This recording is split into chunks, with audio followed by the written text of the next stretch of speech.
ইসলামে কি মেডিটেশন করা জায়েজ রয়েছে কিনা? ইসলাম এর মেডিটেশন হচ্ছে মূলত আল্লাহর ইবাদত। ইসলামে বাহির থেকে মেডিটেশন আবিষ্কার করার কোনো অধিকার কারো নেই। যেই মেডিটেশনের নামে যে কাজটি আবিষ্কার করা হয়েছে এটি এক প্রকারের ধর্মীয় ইবাদত এবং পূজা, এবং এটি ইসলামে হারাম এবং শিরক। এই কাজের মধ্যে যারা লিপ্ত রয়েছেন মেহেরবানি করে তারা তওবা করে ইসলামের মধ্যে প্রত্যাবর্তন করুন। এটি ইসলামে হারাম। যদি কোনো বন্ধু করে থাকেন তিনি ভুল করেছেন। ইসলাম এর মধ্যে কোনো মেডিটেশন নেই, কারণ মেডিটেশন এটি একটি ইবাদত, বহুদিন আগ থেকে প্রচলিত ছিল।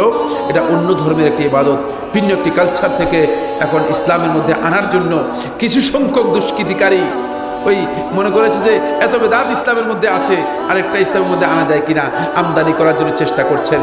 আমার বন্ধুগণ, যা বেদাত ইসলামের মধ্যে আছে এগুলো কিছু রপ্তানি করা যায় কিনা চেষ্টা করেন, নতুন কিছু আমদানি করার চেষ্টা করবেন না। আপনাদেরকে অত্যন্ত বিনয়ের সাথে অনুরোধ করছি, কিছু বেদাত রপ্তানি করার চেষ্টা করেন, আমদানি আর করবেন না। যা আছে অনেক এবং অনেক বেশি হয়ে গেছে।